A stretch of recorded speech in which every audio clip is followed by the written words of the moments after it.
Oh, that's a wonderful story.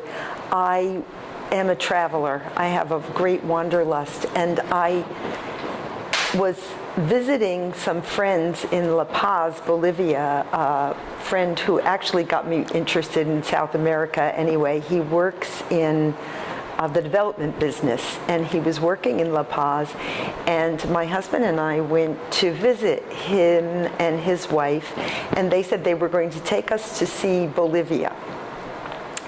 And we left La Paz in a Land Rover, carrying our water for a week.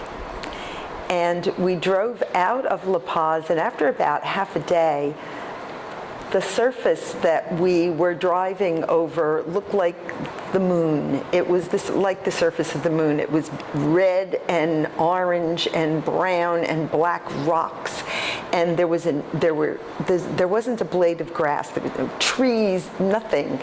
And we stopped for a while in a town for the night called Oruro, which was a mining town. And then the next morning we got up, got back in the Land Rover, and we drove all day.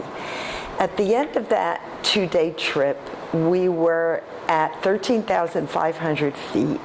And then what we saw was a huge sign that said, "Welcome to Potosi, designated by the United Nations, UNICEF, in 1986 as part of the Patrimony of Humanity." And I thought, we're on the surface of the moon here. How could there be a part of the Patrimony of Humanity here? There was a city there, and when we got into the city, what we found was a 17th century Spanish city. Perfectly beautiful city at 13,500 feet in an area where it was surrounded by the surface of the moon. And I thought, what is this doing here? So I had to find out. And when I got home from that trip, I did a lot of research into the history of why that city was there. In 1650, Potosi was the largest city in the Western Hemisphere.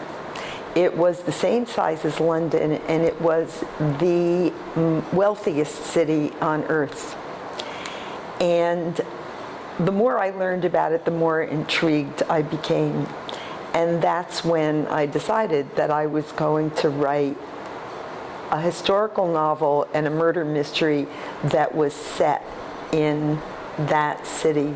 While we were visiting Potosi, we took a tour of a convent, and while we were in the convent, my husband asked me why this convent would exist, because it was a cloistered convent for Spanish noblewomen.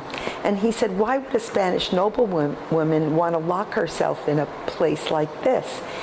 And I couldn't answer him right away, but that evening at dinner, when the four of us sat down together, I had 6 answers to his question. It could have been for this reason, or for that reason, for another reason. And those reasons why women would wind up in that convent turned into characters that started walking around in my head. So when the whole thing came together between the history, those characters, and the location, I wound up with a locked room murder mystery in that convent. And all of those, there are women who are in the book who are all representatives of those 6 reasons why a Spanish noblewoman would wind up there.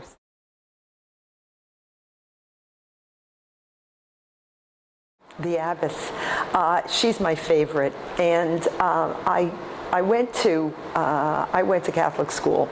I was in Catholic school for 17 years, and I graduated from the College of St. Elizabeth in Convent, New Jersey. So these women like her are women that I have known during my education and whom I admire very much. I also have a very strong kind of feminist streak of my own, and I patterned her on those kinds of women. She isn't one particular sister that I have known in my life, but a kind of composite of who those women were. And I like the idea of the convent because it was a place where women could take charge at a point in history where women's position in society was such that they really couldn't. They didn't have much power. They didn't have much to say even about their own lives, and they didn't have very many choices.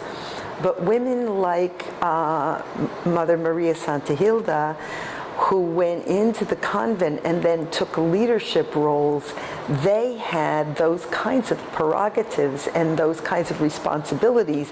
And the women that I know in my life are, in this day and age, are mostly women like that. So it was a way for me to get inside the head of a woman of that age who had some of the prerogatives and ambitions of women today.